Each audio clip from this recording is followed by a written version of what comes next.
What's up, guys, and welcome back to the channel. How's everybody doing today? Thanks for coming along for the ride with me.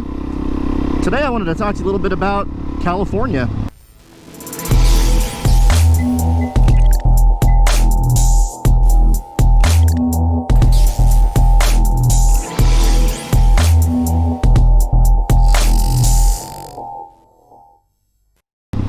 And why the heck I moved there for a year, and then why I moved back to Texas. So I ended up moving to California for work. The year and a half prior, I took almost 40 trips, count them, 40 trips to LA. And to be honest with you, that got tiring, being in the airport all the time. Ended up moving out there. So didn't move to LA, moved to the Bay Area, San Jose. Absolutely love the San Jose area. My territory that I worked covered everywhere from San Francisco basically to San Luis Obispo and everywhere in between. What makes me sad though is I never got to ride out there. I didn't take any bikes with me, and it was just my truck and my RV. So it was a decision that I made. I thought I was going to be out there much longer. I actually stayed in a little town called Gilroy, California, and really liked the area. It was the garlic capital of America, which, if you can imagine waking up in the morning and smelling garlic every day, it was interesting. But it was a small little town. It was quiet. I really enjoyed being there, actually. But the reason I moved out there was it was kind of in the middle. I had like Monterey, San Francisco, San Jose, and it was way too expensive to live in San Jose and San Francisco, and Monterey for that matter. And so I wanted to be kind of somewhere in the middle. It was right off the highway, the 101, which was perfect. I loved being in that area. It was a real quaint little town. There was like an outlet mall there. There was an RV park, obviously, which is what I decided to do. So when I was looking to move out to California, I looked at a bunch of different options. I looked at renting an apartment, number one, but apartments in the areas I was looking were anywhere from like $3,000 to $7,000 a month. Hear me out on that. $3,000 to $7,000 a month. That is completely insane. And so I also looked at renting a room, but I was going to be in and out a lot with work and traveling a lot. I also covered Arizona at the exact same time, and it was just cheaper being in California, believe it or not, for the company, for me to fly from Northern California to Arizona versus Texas to Arizona. But I'll talk about that more later.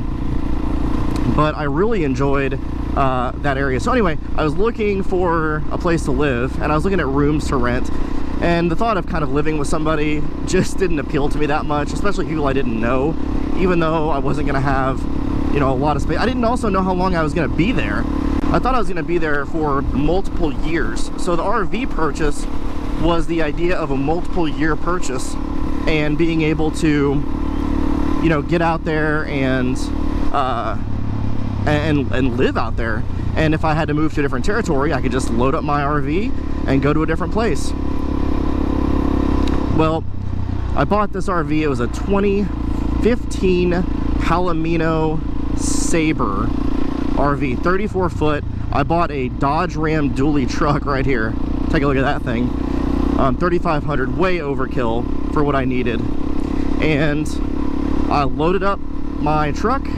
I bought the fifth wheel, and away to California I went. It was a 24-hour drive out to California. Went with one of my buddies. It was a really, really fun trip out there. Drove through Santa Fe, New Mexico.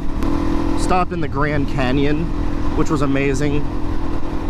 And overall, it was just a really, really fun trip. So then I get out there, you know, find the RV park I'm gonna stay at, and then start working.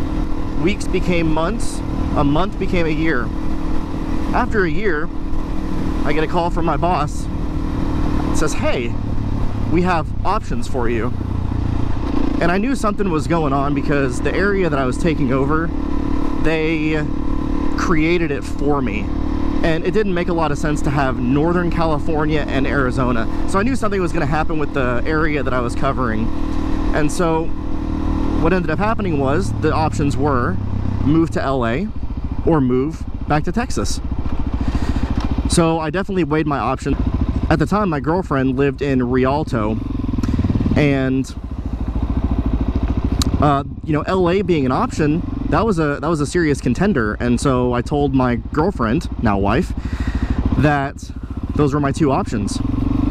Anyway, I ended up driving down to LA to look at places to live down there. Mind you, I still had the RV and this truck. So the obvious solution is to find an RV park. And let me tell you, good luck finding an RV park in LA. That ain't happening.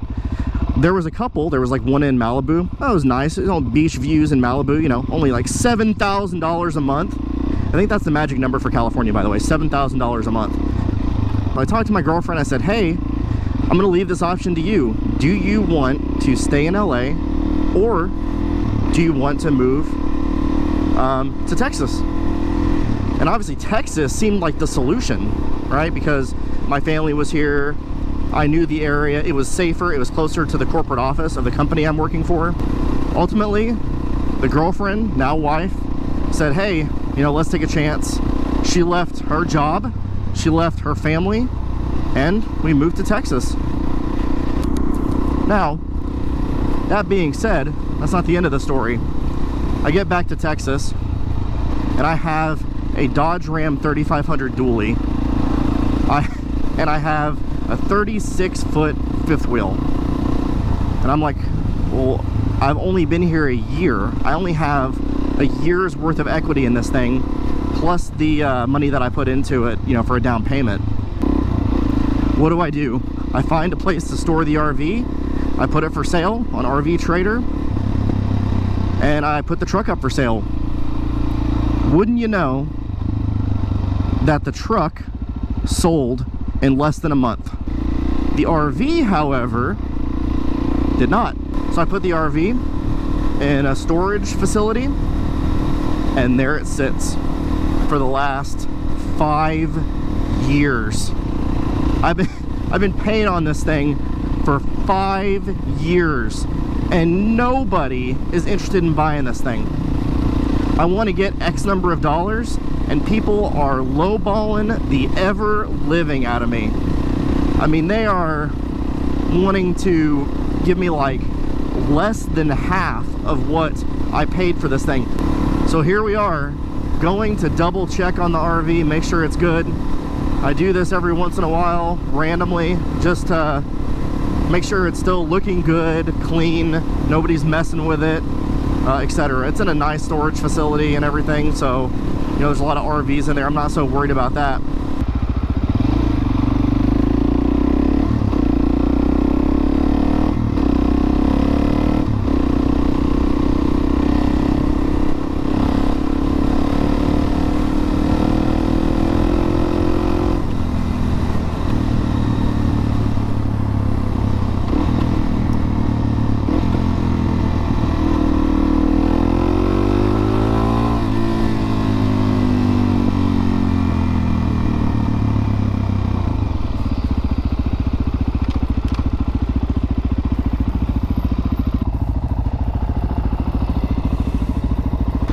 So anyway, here we are at the facility where the RV has been for the better part of 5 years, guys.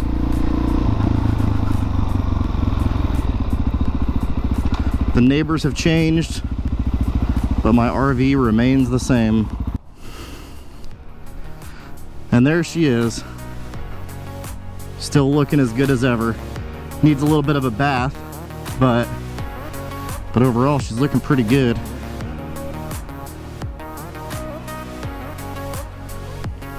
Tires are getting a little low, but she looks all right.